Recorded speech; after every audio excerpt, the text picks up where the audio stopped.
North Korea has erased unification from its constitution, and for the first time, it officially called South Korea the Republic of Korea. This is not just a change in wording. It suggests that North Korea no longer sees the Korean Peninsula as one country. For decades, North Korea filled its constitution with phrases like peaceful reunification, national unity, one people. Now, those words are gone. Instead, North Korea is beginning to treat South Korea as a completely separate country. And that shift could be far more important than it looks. Today, we'll look at what changed, why it is happening now, and what it could really mean based on North Korea's newly revised constitution. Why did North Korea remove unification? Let's start with the biggest change. Article 9 of North Korea's old constitution once said this: the Democratic People's Republic of Korea shall strive to achieve national reunification based on independence, peaceful reunification, and national unity. That sentence is now gone, not written, deleted. And what matters here is not just the word unification.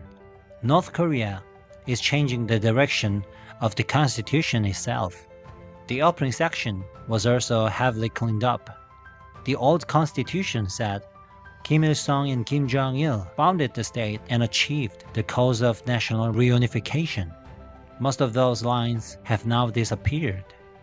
The official name Kim Il-sung, Kim Jong-il Constitution was removed, and the title Socialist Constitution was shortened to simple Constitution. Of course, Kim Il-sungism, Kim Jong-ilism itself did not disappear completely. But one thing is clear, North Korea is weakening its old revolutionary and reunification narrative. And that raises biggest question, why now? Republic of Korea appears for the first time. The most symbolic change is the new territorial clause. For the first time, North Korea defined its territory in the constitution, and it included this line: the territory of the Democratic People's Republic of Korea includes the land bordering China and Russia to the north and the Republic of Korea to the south. The key phrase is simple: Republic of Korea. This is the first time North Korea has written South Korea's official state name into its constitution. In the past, North Korea called the South South Joseon, or a puppet regime. Now, it is directly using the official name. This is not just a change in wording. It suggests that North Korea is beginning to treat the Korean Peninsula as two separate states. And there is another major shift. North Korea is also redefining its territorial identity around the northern half of the peninsula.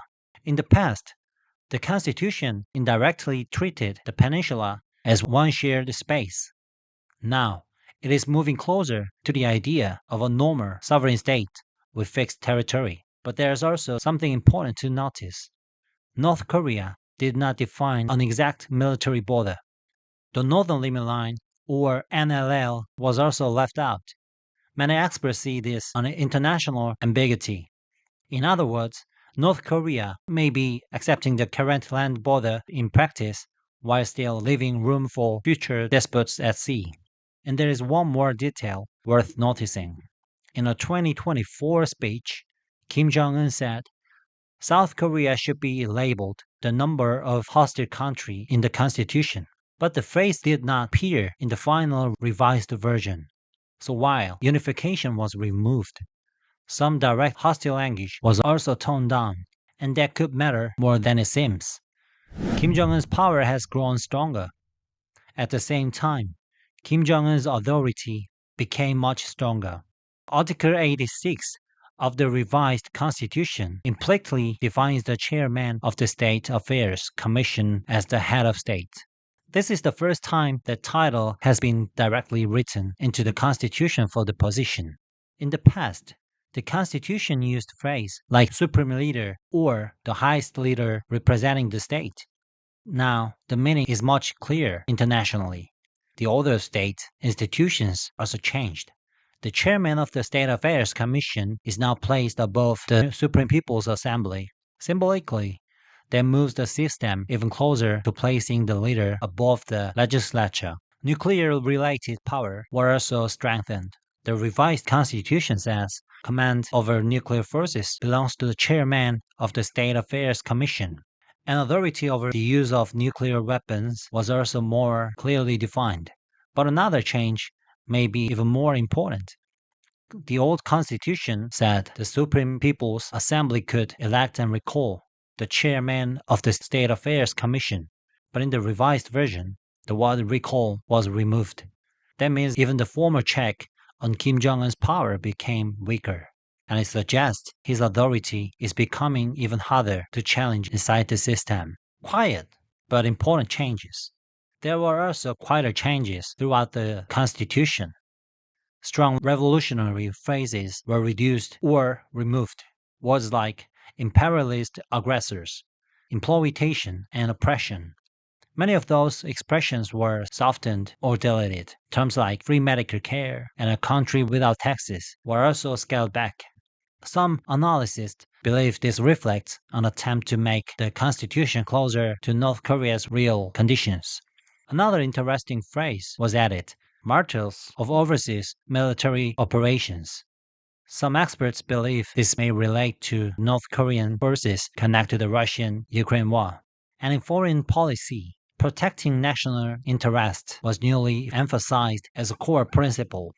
That signals a shift toward a more realistic, state-centered approach instead of purely revolutionary language. Why is North Korea changing direction now? This is where the most important analysis begins. Many experts do not see this constitutional revision as simply a stronger threat.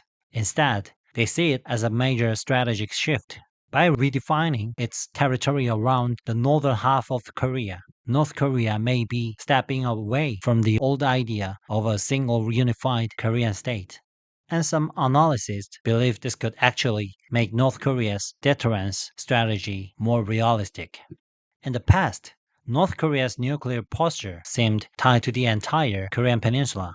Now, it may be shifting toward a defensive strategy focused on regime survival. Some experts also believed this could make North Korea's behavior more predictable for Russia and China. Of course, that does not mean tensions are disappearing.